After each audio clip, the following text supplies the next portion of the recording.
पुण्यामध्ये भाजप आणि अजित पवार गटातील वाद मिटल्याचं बघायला मिळत आहे। डीपीडीसी निधी संदर्भातला वाद अखेर मिटला आहे। तर डीपीडीसीतील सदस्यांना आता 1.25 कोटींचा निधी मिळणार आहे। तर 1 कोटींऐवजी आता 1.25 कोटींचा निधी मिळणार असल्याची माहिती आहे। भाजप सदस्यांनी यावेळेस कमी निधी होत असल्याचा आरोप देखील केला होता आणि त्यानंतरच आता भाजप सदस्यांना 1.25 कोटींचा निधी दिला जाणार आहे। पुण्यातील भाजप आणि अजित पवारांमधील वाद अखेर मिटला। डीपीडीसी निधी संदर्भातला हा वाद होता आणि तोच वाद आता मिटल्याचं बघायला मिळतं। तर डीपीडीसीतील सदस्यांना अखेर 1.25 कोटींचा निधी मिळणार आहे। जिल्हा नियोजन समितीतील भाजप सदस्यांनी अजित पवारांवरती नाराजी व्यक्त केली होती। त्यानंतर चंद्रकांत पाटील यांनी देखील कुठेतरी काही प्रतिक्रिया दिली होती। त्यानंतर मात्र आता अजित दादा आणि चंद्रकांत पाटील यांच्यातील वाद म्हणावा लागेल तो आता मिटल्याचं बोललं जात आहे। या संदर्भात अधिक माहिती जाणून घेऊयात। आमचे प्रतिनिधी अमोल धर्माधिकारी फोन लाईन वरून जोडले जात आहेत।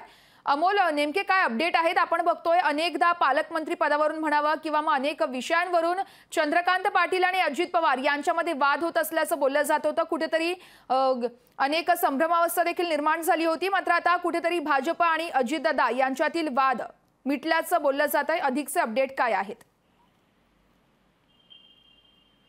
वर्षा, राज्य पातळीवरती हा वाद आता मिटवण्यात आलेला आहे। देवेंद्र फडणवीस आणि मुख्यमंत्री एकनाथ शिंदे यांनी यामध्ये लक्ष घालून ज्या भाजपच्या सदस्यांनी निधी कमी दिल्याचा आरोप केलेला होता त्यावरती आता तोडगा काढलेला आहे। आणि अजित पवारांनी आता डीपीडीसीतील भाजप सदस्यांना म्हणजे ज्या सदस्यांना 1 कोटीचा निधी देण्यात आलेला होता त्यांना आता 1.25 कोटी रुपयांचा निधी आहे तो देण्यात येणार आहे असं सुद्धा अजित पवारांनी घोषित केलेलं आहे। आणि त्यामुळे या डीपीडीसीतील जे भाजपचे सदस्य आणि शिवसेनेचे सदस्य नाराज झालेले होते, ज्यांनी कोर्टात जाण्याची तयारी सुद्धा ठेवलेली होती, त्या वादावर अखेर आता पडदा पडलेला आहे। आणि भाजपच्या सदस्यांनी सुद्धा आता अजित पवारांविरोधात नाराजी नसल्याचं लोकशाहीशी बोलताना सांगितलेलं आहे। आणि त्यामुळे काही दिवसांपूर्वी पुणे जिल्हा नियोजन समितीतील जो हा वाद होता तो आता मिटवण्यामध्ये देवेंद्र फडणवीस आणि मुख्यमंत्री एकनाथ शिंदे यांना यश आलेलं पाहायला मिळते। आणि हा वाद आता मिटल्याचं देखील भाजपच्या सदस्यांकडून सांगण्यात आलंय। नक्कीच अमोल, धन्यवाद तू दिलेल्या सविस्तर माहितीसाठी। आता आपण बघतोय पुण्यामध्ये भाजप आणि अजित पवार यांच्यातील वाद कुठेतरी मिटल्याचं बघायला मिळत आहे। कारण अजित पवार यांच्याकडून आता डीपीडीसीतील सदस्यांना 1.25 कोटींचा निधी दिला जाणार आहे। लोकशाही मराठी ऐका, पहा, जागरूक रहा।